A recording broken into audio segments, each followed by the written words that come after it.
ውሸትና ሸፍጥ በየትኛውም ቦታና ሁኔታ የእኩይ ስብዕናዎች መገለጫ ነው። ሰሞኑ ሐሰን ታጁ ያሰራጨው የሆነ ትምህርት ነው። على اعتقاد ذي السداد الحنبلي إمام أهل الحق ذي القدر العالي አልሐምዱሊላህ ወሰላቱ ወሰላሙ ዐላ ረሱሊላህ ወዐላ አሊሂ ወሰሕቢሂ ወመንዋላ። የተከበራችሁ ተመልካቾቼ ይህን ቪዲዮ ኮፒ፣ ሼር፣ ላይክ አድርጎ እንደዚሁም ቻናሉን ሰብስክራይብ አድርጎ በዚህ ባስተላለፈው ጽሁፍ ላይ ሐሰን ታጁ የሰራቸው ስህተቶችን ቢኢዝኒላህ እንመለከታለን። በመጀመሪያ ጽሁፉ ላይ እንደምትመለከቱት ሸፍጥና ውሸት በየትኛውም ቦታና ሁኔታ የእኩይ ስብዕናዎች መገለጫ ቢሆንም በሃይማኖት መስክ ሲሆን የበለጠ ያሳቅቃል በማለት ገለጸ። እንግዲህ ይህ የጠቀሰው ንግግር በእርግጥም ትክክል ነው። ነገር ግን ሐሰን ታጁ የሚወዳቸው ሰዎች ይህንን ነገር ቢሰሩ በዚህ ሁኔታ ይገልጸዋልን? በዛሬ ጽሁፌ ይህንን ነገር አስነብባቸዋለሁ። አሽዓሪዮችና ሱፊዮች በዑለማዎች ኪታብ ላይ በዑለማዎች ንግግር ላይ በቁርአን ላይ የሚሰሩት ሸፍጥ እንደዚሁም ውሸት ቢኢዝኒላህ ለማሳየት እሞክራለሁ። እሱ የጠቀሳቸው ነገሮችንም የተወሰኑት አነሳለሁ ኢንሻአላህ። ወደ መልእክታችን እንሂድ። እንደምትመለከቱት የቀድሞው አምባሳደር ሐሰን ታጁ ሸፍጥና ውሸት በየትኛውም ቦታና ሁኔታ የእኩይ ስብዕናዎች መገለጫ ነው ይላል። በተለይ በሃይማኖት መስክ ሲሆን ደግሞ የበለጠ ያሳቅቃል እያለን ነው። አሁን አንድ ትልቅ ሼኻችን የሚሉት ትልቁ ሙሐዲሳችን የሚሉት ትልቁ ዓሊማችን የሚሉት አንድ ሱፊ አሽዓሪ ሼኽ ምን ብሎ በታላቁ ኸሊፋ አሚሩል ሙእሚኒን ዓሊ ብኑ አቢ ጣሊብ ላይ እንደሚዋሽ እሱ ብቻ አይደለም፣ እሱ ነቅል ያደረገበት ሰውም በሐሰን ታጁ ፍርድ መሰረት መጽሐፍ የሚበርዙ የታላላቅ ስብዕናዎች ንግግር የሚፈበርኩ ያላሉትን ነገር አሉ ብለው የሚናገሩ እንደሆነ በቪዲዮ ላሳያችሁ። ከዛ በኋላ በቀጥታ ወደ ኪታቡ ወስዳቸዋለሁ። سأل بعض الناس عن قول أمير المؤمنين علي بن أبي طالب رضي الله عنه وأرضاه ከንግግሩ የተረዳነው ምንድነው? የሆኑ ሰዎች ጠየቁ። አሚሩል ሙእሚኒን ዓሊ ብን አቢ ጣሊብ የተናገረው ንግግር የት ነው ያለው ተብሎ ተጠየቀ። ሰነድ አለው? እውነት ተናግሮታል? ሰሒሕ ነው ወይስ ضعيف ነው?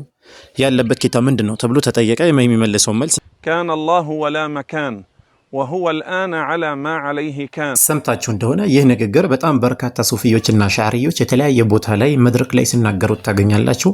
ዓሊ ብን አቢ ጣሊብ ረዲየላሁ ዐንሁ ይህን ንግግር ተናገሩት እያሉ ነው የሚናገሩት። ነገር ግን ማስረጃ ያለው ነገር ነው ተብሎ ነው አሁን እየተጠየቀ ያለው። ይህ ንግግር የት ነው ተብሎ እየተጠየቀ ነው። መልሱን እናዳምጥ፣ ከዛ ወደ ኪታቡ እንሄዳለን።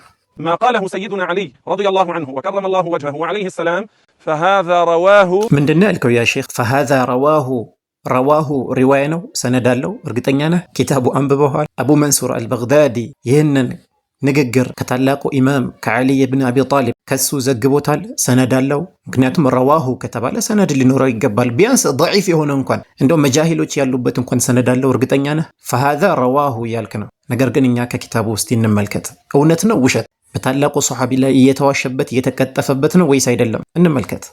ውድ ተመልካቾች ኪታቡ ይኸውና አልፈርቁ በይነ ልፊረቅ እዚህ ኪታብ ላይ ነው ተዘገበ ብሎ የሚናገረው።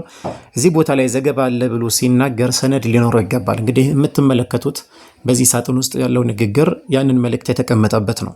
ቀጥሎ ደግሞ ወቀድ ቃለ አሚሩል ሙእሚኒን ዓሊይ ረዲየላሁ ዐንሁ ይልና ነገር ግን ምንም አይነት ሰነድ የለውም። እንደምትመለከቱት ኢነላህ ተዓላ ኸለቀል ዐርሸ ኢዝሃረን ሊቁድረቲሂ ላ መካነ ሊዛቲሂ የታለ ሰነዱ?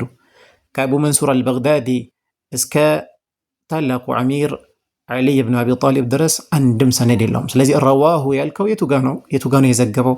ነገር ግን እሱ ሲናገር ምንድነው ያለው? ዘግቦታል ብሎ ነው። ስለዚህ ዓሊ ብን አቢ ጣሊብ ይህንን ነገር ለመናገሩ አንድም ማስረጃ የለም፣ በልበሱ ላይ የተዋሸ ውሸት ነው።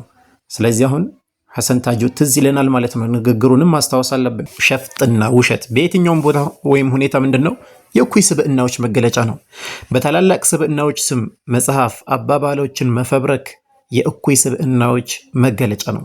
ስለዚህ አሁን አረጋግጠናል ማን የእኩይ ስብዕና ባለቤት እንደሆነ ማለት ነው።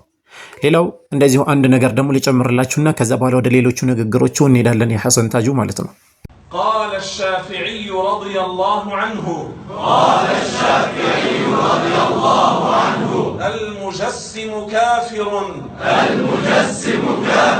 ይህ ንግግር አልኢማሙ ሻፊዒ ረሂመሁላሁ ተዓላ ተናገሩት እያሉ በብዙ ቦታ ነው የሚያሰራጩት። ትልልቅ ሼኽ የሚባሉት ናቸው። ይህ ንግግር ምንም አይነት ሰነድ የለውም።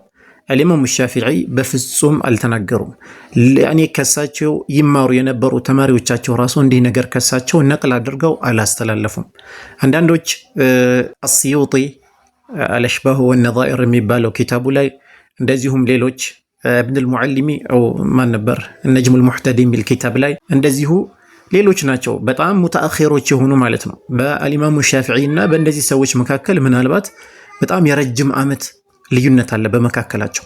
ማን እንደተናገረው ማን እንዳስተላለፈው ምንም ሰነድ የሌለው ነገር ታላላቅ ዑለማዎች ላይ እንዲህ አይነት ቅጥፈትን ይናገራሉ። ስለዚህ አሁንም ሐሰን ታጁን እናስታውሰዋለን ማለት ነው። አሽዓሪዮችና ሶፊያዎች በታላላቅ ኢማዎች ላይ የሚሰሩት ሸፍጥና ውሸት የእኩይ ስብዕናዎች መገለጫ የሆነውን ተግባር ማለት ነው። ሐሰን ታጁ እንደገለጸው ይህ መፈብረክ የዑለማዎች ንግግር ማጣመም የቁርአን መልእክት ማጣመም ይህ እነሱ ዘንድ በጣም የበረከተ ነገር ነው። ኢንሻአላህ በሌሎች ፕሮግራሞች ምናልባት ከዚህ በኋላ አቀርባለሁ ኢንሻአላህ አላህ Subhanahu Wa Ta'ala ከፈቀደ። ነገር ግን በሰሞኑ ባሰራጨው ጽሁፍ ላይ እንደዚሁ ሲፈቱል ዑሉው በተመለከተ እንደዚሁም ደግሞ ሱረቱል ሙልክ ላይ ያለውን አያ በተመለከተ የተናገረውን ነገር ኢንሻአላህ በሌላ ቪዲዮ እመጣለሁ እንዳይረዝም። ወሰላሙ አለይኩም ወራህመቱላሂ ወበረካቱ።